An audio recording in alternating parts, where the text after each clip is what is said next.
नमस्कार, आप देख रहे हैं आज की बहस। आपके साथ मैं हूं जीनत सिद्दीकी। 23 जून को पटना में होने वाले विपक्षी दलों के महामंथन से पहले दिल्ली के मुख्यमंत्री और आम आदमी पार्टी के राष्ट्रीय संयोजक अरविंद केजरीवाल ने विपक्षी दलों के नेताओं को अध्यादेश के मुद्दे पर चिट्ठी लिखी।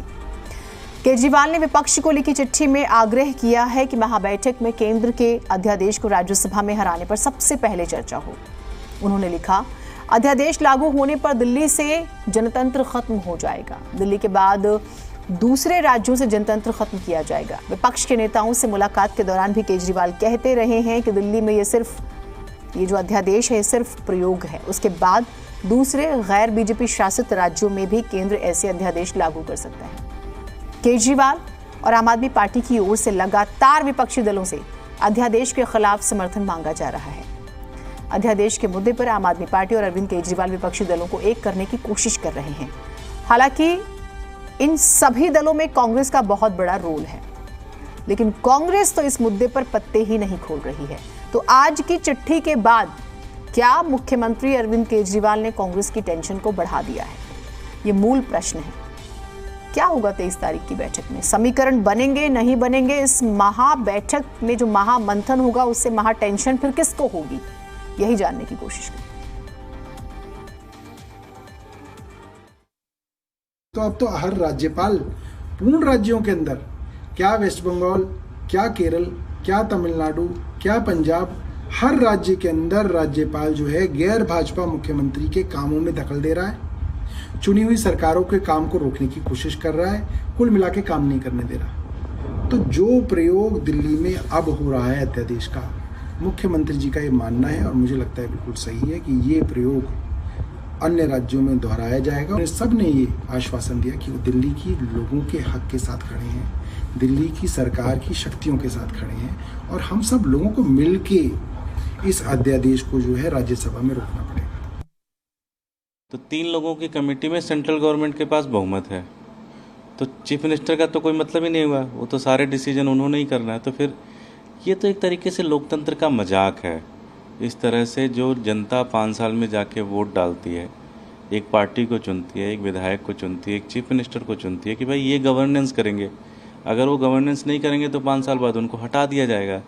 लेकिन इस अध्यादेश से तो दिल्ली के अंदर लोकतंत्र ही खत्म हो गया एक तरीके से। अब फैसले कौन लेगा? सेंट्रल गवर्नमेंट के द्वारा अपॉइंटेड 2 ब्यूरोक्रेट्स लेंगे, एलजी की डायरेक्शन पे या सेंट्रल गवर्नमेंट की डायरेक्शन पे। तो ये तो मजाक है पूरी तरह से, और ये बड़ा सीरियस भी है, क्योंकि एक तरीके से ये भारत के लोकतंत्र की जो मूल भावना है उसके खिलाफ है पूरा का पूरा ऑर्डिनेंस। बिहार के डिप्टी सीएम तेजस्वी यादव ने कहा है कि 23 जून को जो महाबैठक होगी उससे बड़ा संदेश आएगा।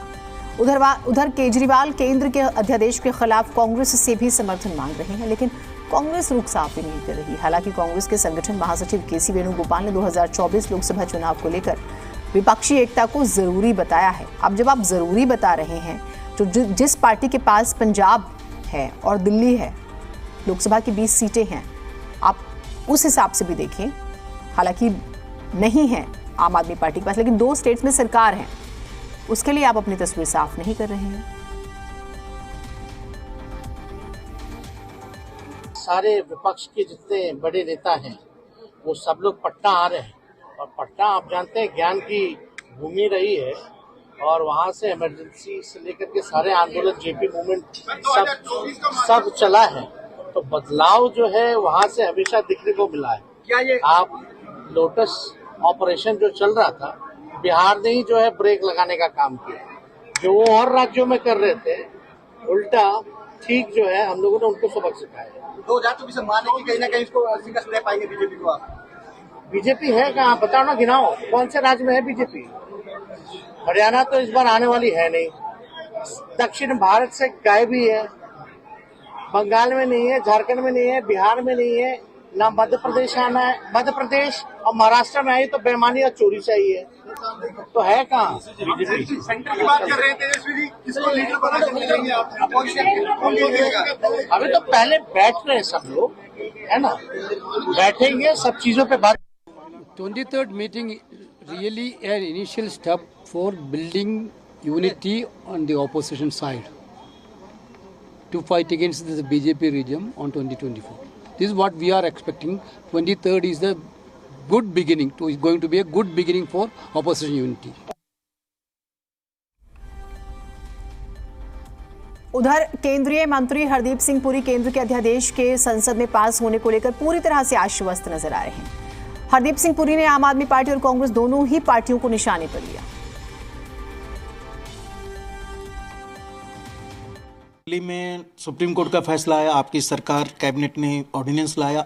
ऑर्डिनेंस आपको लगता है कि मानसून सेशन में पास हो जाएगा? क्योंकि राज्यसभा में जो अभी समीकरण है, जिस तरह से विपक्ष एकजुट होने की कोशिश कर रहा है 2024 को लेकर, पास हो जाएगा? क्योंकि आम आदमी केजरीवाल, मुख्यमंत्री केजरीवाल विपक्षी दलों के नेताओं से लगातार मिल रहे हैं मुख्यमंत्री। तो मिले, बड़ी खुशी से मिले।